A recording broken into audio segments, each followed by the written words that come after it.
I want to introduce Gavin Brown, Executive Director of the Michigan Aerospace Manufacturers Association, to the show. Gavin, welcome. Well, thank you for having me on this Monday morning and afternoon. Thank you. Sure. All right. So what we're going to be talking about is I got a news release last week that intrigued me, and that's why I contacted Gavin, is when you think of Michigan, you don't necessarily think of us as being a space state. But in this case, there's going to be a space state conference in Traverse City, hopefully, at the end of August, early September. And so that's what really caught my eye, because when we think of the auto state, we think of tourism, agriculture, but space. So why don't you tell us a little bit about the Michigan Aerospace Manufacturers Association and why it's so big here in Michigan? Thank you, Michael. I think what we're looking at in today's world is the rich history, and I say the rich history of Michigan in space, as well as in aerospace. A lot of folks don't know that a lot of the Atlas rockets were built by Chrysler at the beginning of the Gemini program, right there on Van Dyke. So as that moved away from our economy, what happened was the Cape Canaveral and California and a couple other states took over. What we have done is basically, under our auspices of Michigan Aerospace Manufacturers Association, focused on the space industry 2 years ago and what the most growing sector will be. And that is in low Earth orbit with satellites. So a lot of folks have been reading about Elon Musk's Starlink and SpaceX, as well as Jeff Bezos and Blue Origin. And you're going to find more and more commercial companies coming into this for a demand. And that demand is now at about 57,000 satellites. Wow. Over the next 10 years to be put into orbit for different programs. So as that goes forward, what we have done is done a feasibility on the terrain and air, as well as what will be demanded upon to put satellites in polar as well as sun synchronous, and found that Michigan is well positioned to be the center point for that ecosystem. So as we build this out, what we're doing is reutilizing Michigan's, if you look at it, it's engineering, prototyping, tooling, it's manufacturing, as well as its base physically to be a leader in this LEO, low Earth orbit marketplace.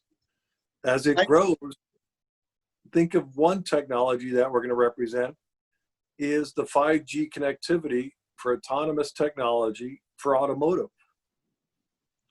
Yeah, we're going to want Huawei to get all that now, do we? So I remember reading something somewhere last year, I think, about a proposal to actually build a launch center someplace on the northeast corner of the Lower Peninsula, somewhere on the Sunrise side, because rockets are launched toward the east to take advantage of the free extra velocity you get from the Earth's rotation.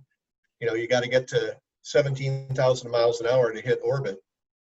And if you're on the equator, you get a free 1,000 miles per hour from the Earth's rotation. And if you're at the 45th parallel or thereabouts, you still get a free 750 miles an hour. So is that still being envisioned? Some kind of launch center on Lake Huron, up, you know, I don't know, Oscoda, Alpena, somewhere around in there? Matt, thank you. It's our feasibility is including three segments. The horizontal launch site facility, the vertical, and a command and control center. So we announced in February the horizontal at the old Wordsmith Air Force Base there in Oscoda. And the FAA licensing is already starting for that. So we've started down the process for that. I'm going to be announcing the vertical site on Thursday to a national press. So that will be phase two. We'll have both horizontal and vertical launch sites in Michigan. The third phase, which we'll also be announcing the ranking and where that will be in October for a command and control center.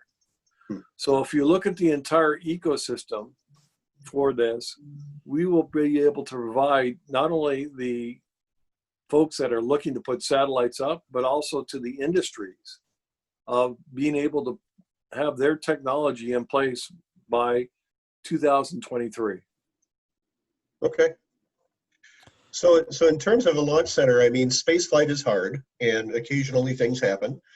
And that's one of the reasons why a lot of the launches are in Florida, because if something goes wrong, they just sort of dump it in the ocean and then see if they can fish it out afterwards. Is that another reason why it's being, eyed for that part of the state? Because you could abort into Lake, had to declare a safe zone and abort into Lake Huron if you had to.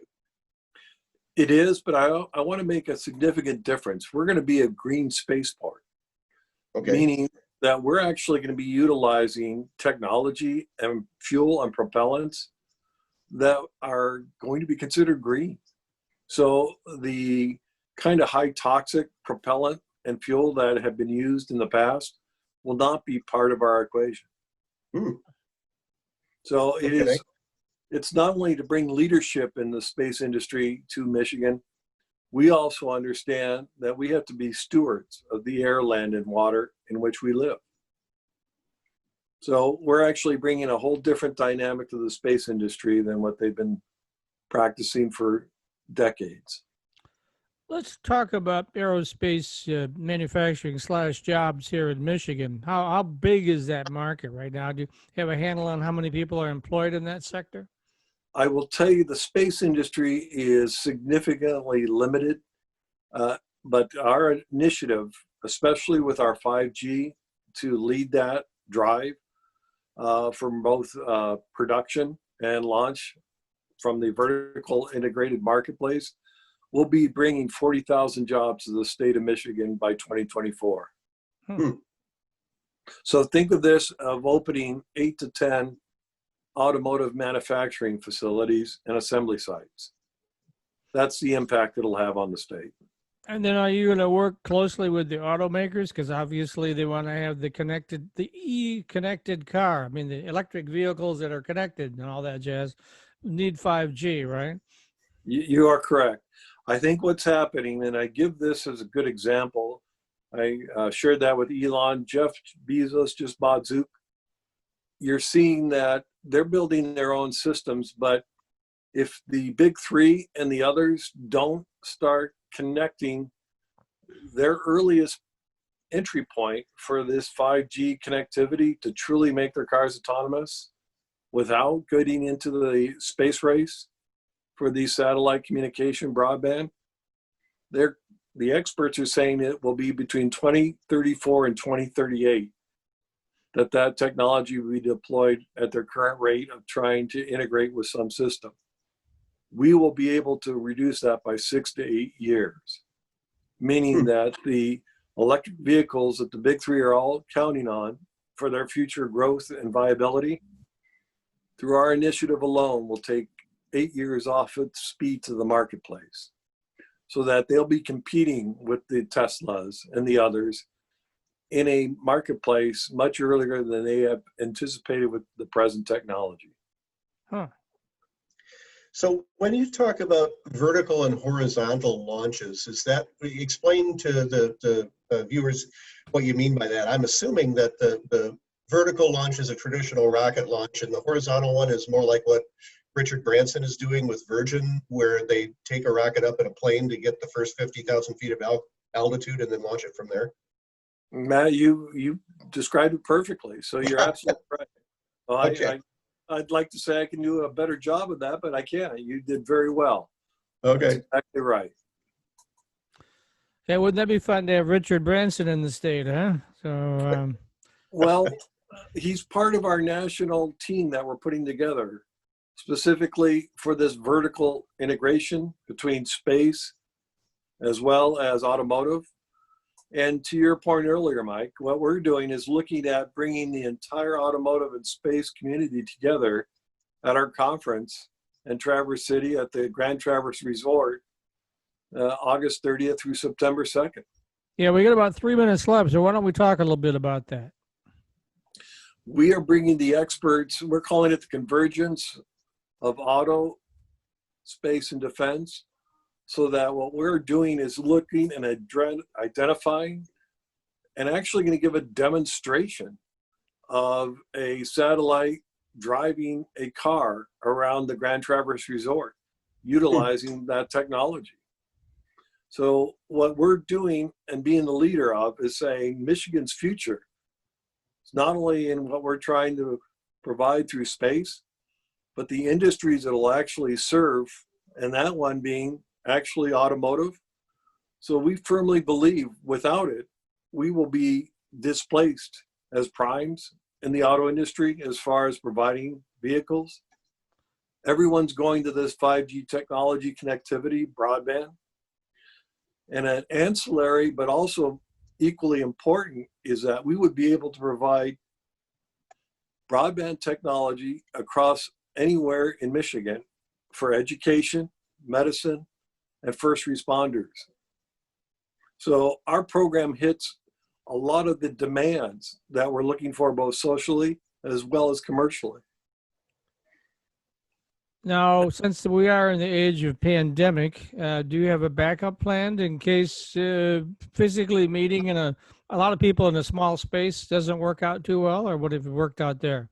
Well, already with the governor's guidelines, as it stands today, we're able to put this conference together with the amount of people we're expecting. We're going to adhere to all of Michigan's coronavirus health doctrines and protocols, but this is a go. So we firmly believe, by practicing what the governor has asked us to, that the business of business will take place in person. But we will do so with respect to all of the health regimens in place. And All right, Kevin, if people want more information on the association, where do they go to get that? I'm going to send you, it's called THENASS, THENASS.org. It's all about the conference, or you can go to our website, Michman, MICHMAN.org. But what you'll find there is a complete agenda and information, and the speakers will also be impressive, as these are the experts and actually identifying the 5G along with the automotive and how it goes forward. Traditional four-year students love Lawrence Technological University's thriving campus life, but LTU has always met non-traditional students' needs too. Lawrence Tech offers over 100 degree and certificate programs that can get adult students started or back on track. And most of our classes are conveniently offered evenings at our beautiful Southfield campus or online, so you can balance your social, family, and work life even while you power up your career. Lawrence Tech, where Blue Devils dare.